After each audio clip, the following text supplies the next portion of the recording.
BFM TV face à face. Apolline de Malherbe. Il est 8h32 et vous êtes bien sur RMC et BFM TV. Bonjour Rhys. Bonjour. Merci d'être dans ce studio ce matin. Rhys, vous êtes dessinateur, vous êtes directeur de la publication de Charlie Hebdo, vous êtes un combattant de la laïcité, un défenseur de la liberté, le droit d'emmerder Dieu de Richard Malka, vous le prenez à votre compte. Vous êtes l'un des rescapés de l'attentat de Charlie Hebdo, bientôt 10 ans, c'était le 7 janvier 2015. Vous êtes un défenseur de la liberté d'expression, mais vous vous exprimez peu. Merci de donner votre regard ce matin sur notre société, sur l'époque. D'abord, je voudrais qu'on parle de Coco. Coco, qui était avec vous ce fameux 7 janvier 2015 et qui, à nouveau, doit être proche d'une sécurité renforcée. Son journal, elle dessine chez vous, mais aussi chez Libération. Libération, le siège de Libération qui est sous surveillance parce que Coco est visé par des menaces après un dessin. Je voudrais qu'on puisse le regarder à l'antenne, ce dessin. Il parle de Gaza, du Ramadan et de la famine. On y voit un garçon qui court après un rat, visiblement affamé. Et ce qui semble être sa mère qui lui dit « Non, non, pas avant le coucher du soleil ». Et après ce dessin, elle est à nouveau menacée. Rien n'a donc changé? Rien n'a changé, je dirais même que ça s'est aggravé puisqu'on a l'impression que depuis 2015, les choses se sont désinhibées. C'est-à-dire que les gens ne sont pas gênés d'envoyer des menaces de mort, d'insulter, d'éructer, de faire du dénigrement sur les réseaux sociaux. Mais j'ai envie de dire... C'est vrai qu'il faut avoir le cuir épais pour supporter ça, mais je peut-être décevoir ceux qui ont dénigré Coco. Des dessins comme ça, on en fera d'autres. Moi, ça me donne envie d'en faire d'autres. Et ça nous rend encore plus combatifs dans ce qu'on fait. Donc il ne faut pas se laisser impressionner par ces menaces, par ces comportements effectivement agressifs. Ça renforce notre détermination à continuer de faire du dessin satirique, à continuer de dessiner l'actualité comme elle le fait, dans ce dessin qui est un très bon dessin.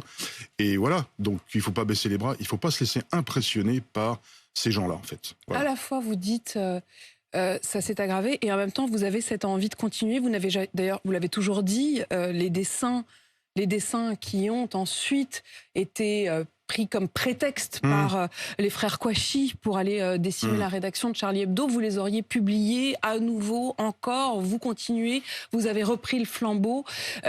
Qu'aujourd'hui, quand vous dites rien n'a changé, ça s'est même aggravé. Il y a eu aussi la politique depuis, c'est-à-dire que depuis, il y a eu les enjeux politiques de on est Charlie et on l'est peut-être même plus. Et quand vous entendez, après le dessin de Coco, quelqu'un comme la députée LFI Sophia Chikirou qui dit « Vous n'aurez pas notre haine, mais vous la méritez quand même ». Comment vous réagissez aussi à ce parti pris politique ? Cette remarque, bon, elle est assez abjecte parce que ce sont les propos qui ont été tenus par des victimes du Bataclan au lendemain du 13 novembre. Et là, elle parle... pas notre haine, voilà, c'est une référence directe. Voilà, elle parle comme si elle-même était victime d'un attentat. Elle s'approprie la parole des victimes. Ça montre le cynisme et l'odieux de cette déclaration. Mais j'ai envie de dire, vous savez, on est dans du populisme communautariste. On est dans une espèce de poujadisme communautariste. Il y a des partis politiques qui sont sans foi ni loi, qui n'ont pas d'éthique, qui n'ont pas un minimum de morale politique pour défendre leurs idées. Ils ont le droit de défendre leurs idées, mais qui sont prêts à utiliser n'importe quoi, y compris de s'en prendre à une dessinatrice qui ne fait de mal à personne. Moi, vous savez, je dirais une chose. Le mois dernier, on a rendu hommage à Robert Badinter. Quand on voit ce qu'était la classe politique en France et à gauche, il y a 30 ou 40 ans, je dirais qu'on a beaucoup de regrets. Parce que je ne sais pas si aujourd'hui, il y a des figures de ce niveau-là, avec une éthique et une morale politique comme ce qu'on avait il y a 30 ou 40 ans en France et à gauche. Je crois qu'aujourd'hui, la classe politique à gauche, en tout cas une bonne partie, n'est pas au niveau. Et comment dire, il y a une médiocrité de la classe politique à gauche. C'est ce que moi je vois en tous les cas après cette affaire. Il y a des gens qui ne sont pas à la hauteur de ce qu'ils prétendent défendre. Et je pense que lorsqu'on veut défendre des valeurs, lorsqu'on prétend défendre des valeurs, la manière avec laquelle on défend ces valeurs, ça fait partie de ces valeurs. Et quand on le fait de manière infâme, mais on salit ces valeurs. Et je pense qu'il y a un vrai problème chez un certain nombre de responsables politiques à gauche qui prétendent défendre des grandes causes, mais qui le font salement et qui du coup salissent ces valeurs. Et ils soufflent sur les braises aujourd'hui ? Oui, parce qu'il n'y a que comme ça qu'ils peuvent exister. Il y a aussi une espèce de fascination pour ce qu'on appelle la radicalité. Seule la radicalité vous fait exister dans ce monde médiatique. Avoir un discours nuancé, précis et exact, ça ne suffit plus, c'est inaudible dans cette espèce de cacophonie médiatique et sur les réseaux sociaux. Plus vous êtes dans l'excès, plus on vous écoute, plus vous racontez n'importe quoi, et plus on tend l'oreille vers ce que vous dites. Et tant pis si ça ne fait que rajouter de la confusion dans les esprits, et tant pis si ça ne fait que augmenter les populismes et la démagogie. La radicalité sur les réseaux sociaux, et les réseaux sociaux, vous en parlez aussi comme de cette caisse de résonance. Quand vous avez dit c'est une forme de clientélisme, populisme, on va chercher une population qu'on flatte. Oui, mais qu'est-ce dire? Mais en fait, non, je crois que si on parle par exemple de cette députée, le parti de cette députée... Sophia Chikirou, la France Insoumise. Voilà, ils ont clairement dit que c'est une stratégie qui est assumée, c'est d'aller dans ce qu'on appelle les quartiers populaires, vers des communautés, musulmanes. C'est leur stratégie. Ils l'ont dit. C'est pas. Mais c'est quand même curieux quand on prétend diriger la France, avoir un discours qui ne parle qu'à une partie des Français. Normalement, il faut ce qu'on défend, c'est l'intérêt général. C'est d'essayer de dégager ce qui est commun à tous. C'est ça la politique, c'est qu'est-ce qui est commun à tous les Français, quelles que soient leurs origines, leurs confessions. Et là, on est vraiment dans du clientélisme médiocre. Voilà. Encore une fois, vous défendez, et on va y revenir, la laïcité dont les Français estiment qu'elle n'a jamais été autant menacée. Rhys, vous avez parlé de médiocrité à gauche. Est-ce qu'il y a une dignité ailleurs ? C'est-à-dire, c'est quoi en fait? Je ne sais pas. Moi, j'espère qu'un jour, on verra émerger des personnalités politiques un peu plus exigeantes sur le plan des idées et de l'éthique politique aussi. Voilà. Je crois qu'il y a un manque. Le courage a disparu? C'est vrai que moi, je partage pas, je n'aime pas cette espèce de pessimisme général où on dit tout est foutu. Je crois qu'il faut redevenir un peu combattant. Il faut se battre à nouveau pour les valeurs de la démocratie. Il faut réapprendre à se battre pour la démocratie. Mais c'est vrai que je dirais que la démocratie, elle vit un peu sur ses lauriers, elle se repose un peu sur ses lauriers depuis trop longtemps. Et je crois que ce soit la classe politique, mais même les citoyens, ils doivent réapprendre à se battre pour les valeurs les plus élémentaires de la démocratie. C'est un régime politique fragile qui repose sur le peuple, et donc tout repose sur la volonté du peuple et le volontarisme du peuple à vouloir vivre libre. Si ce peuple renonce à cet esprit-là, il n'y a plus de liberté, il n'y a plus de démocratie. Et c'est évidemment particulièrement bouleversant de vous entendre vous le dire, parce que quand vous dites il faut combattre, vous avez vécu dans votre chair cette souffrance, cette radicalité absolue. Rhys, quand vous voyez aujourd'hui cette menace sur la laïcité, le retour d'une forme de pudibonderie, comme le disent certains professeurs de français, qui disent qu'il est difficile, au-delà de la question du contenu des enseignements, d'avoir face à eux des élèves, et c'est de nombreux témoignages qui ont été recueillis, y compris par un journal comme l'Obs qui avait fait parler ce professeur de français qui dit « Cela fait 15 ans que j'enseigne le français et aujourd'hui je vois monter chez vous une pudibonderie qui n'est pas de votre âge. » Il s'inquiète lorsqu'il fait lire Roméo et Juliette, d'avoir face à lui des élèves qui refusent de le lire et qui lui disent même « Vous êtes impur de nous faire lire Roméo et Juliette ». Qu'est-ce que vous dites à ces professeurs ? Eh bien, je dirais que, comment dirais-je, j'ai l'impression que l'école est redevenue un champ de bataille, en fait.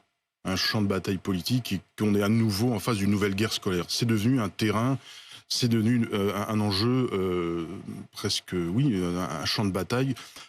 Pour défendre des choses aussi élémentaires, comme vous le dites, que de parler de Roméo et Juliette, on en est à batailler pour parler de Roméo et Juliette. Je veux dire, on en est là. Et je crois que les professeurs ne pensaient pas un jour se retrouver dans des situations comme ça. Donc il faut les soutenir. Mais les soutenir, c'est pas seulement les journaux, les médias, c'est aussi la hiérarchie de l'éducation nationale. Et trop longtemps, les profs ont été seuls face à ces questions-là. Et je crois que pour leur donner le courage d'affronter des élèves qui sont, il faut le dire, un peu déboussolés. Ce qui est un peu triste, c'est de voir des élèves qui ont ça dans la tête.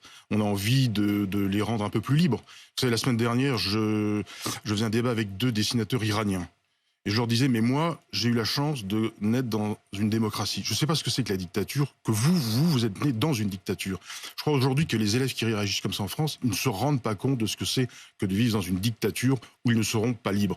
Ils sont libres, ils font ce qu'ils veulent, et malheureusement, ils en font un usage un peu déplorable. Ils ne se rendent pas compte de ce que c'est que la privation de liberté. Et j'ai envie de dire, réfléchissez à ça. Vous avez la chance d'être dans un pays libre. Ne gâchez pas votre liberté en la mettant au service de choses aussi stupides. Et on pense évidemment aussi à cette professeure de ce collège d'Issou qui a été menacée pour avoir montré à ses élèves un tableau qui représentait Diane et Actéon avec des femmes nues, un tableau de Césarie du XVIIe siècle qui est exposé au Louvre. Encore une fois, je reviens au témoignage de ce professeur cité par le journal L'Obs qui dit « Je n'arrive plus à emmener mes élèves en sortie scolaire, en musée, parce que effectivement ils peuvent tomber sur des tableaux comme ce tableau de Césarie. » C'est encore une fois les images. C'est vrai que les images ont une puissance évocatrice qui peut parfois déstabiliser, mais c'est ça ce qu'on attend de l'art. On attend de l'art d'être un peu déstabilisé, d'être un peu gêné. On a besoin aussi d'être un peu bousculé dans nos convictions. Donc on attend d'une œuvre artistique qu'elle soit un peu subversive. Et donc visiblement, ces jeunes, mais je leur jette pas la pierre parce qu'ils ne se rendent pas compte, à mon avis, de ce qu'ils perdent en fait. Ils perdent beaucoup, ils croient se protéger en refusant de voir ces choses-là, mais en fait ils perdent la curiosité, ils perdent la réflexion, ils perdent aussi l'ironie, parce que ça fait du bien aussi d'avoir des œuvres qui vous déstabilisent. On a besoin aussi d'être un peu déstabilisé.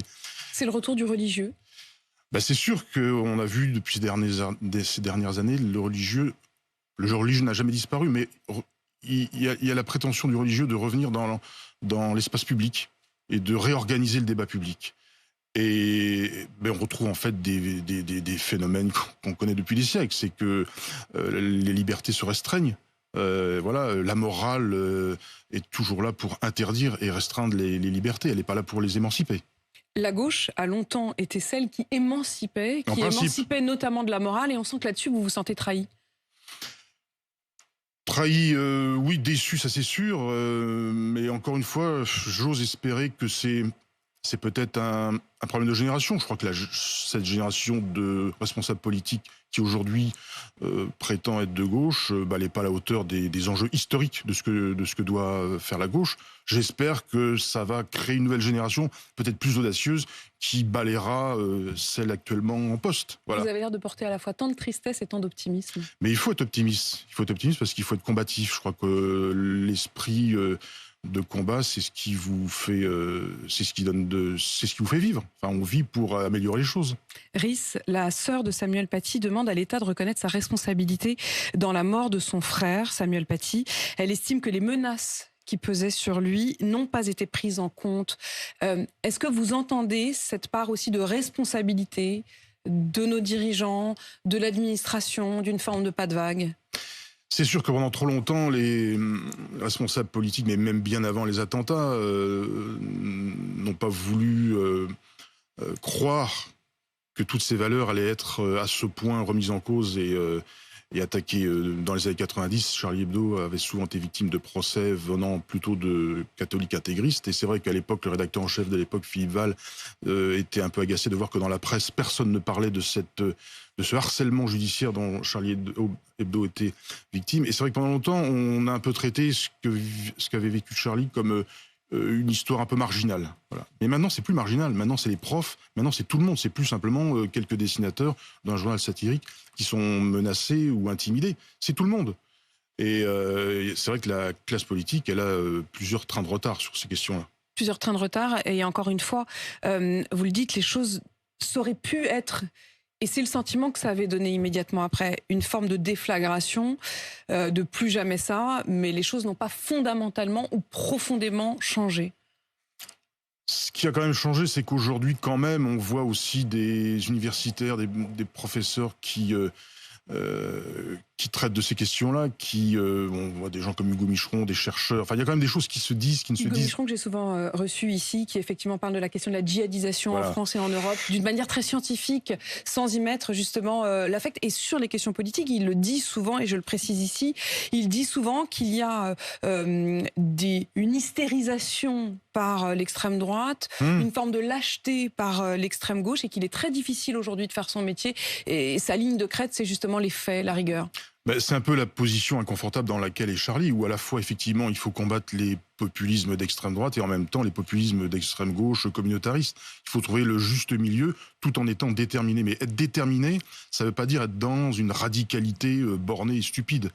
C'est être déterminé dans la voie qu'on se fixe, d'être juste. Et juste, d'avoir la critique juste, voilà. Déterminé, combattant, juste. Vous parliez à l'instant de cette question de trouver l'équilibre entre les deux extrêmes. Je voudrais citer la une de Charlie Hebdo cette semaine. 97% des Russes ont voté RN. C'est ça aussi, Charlie. Ben oui, c'est d'abord ça, oui. Il faut aussi parfois, par un dessin, on essaye de mettre en avant quelque chose qu'on n'ose peut-être pas dire de manière claire avec des mots. Voilà. Donc vous le faites avec les dessins qui parlent d'eux-mêmes, avec cette caricature. On a en effet envie d'en rire, puisque je le dis pour ceux qui nous écoutent. J'ose pas décrire la tête de Vladimir Poutine, mais disons qu'il a plutôt une tête de derrière que de devant. On peut le dire comme ça. Je vous laisse c'est le votre dire. Vision. Oui, c'est vrai.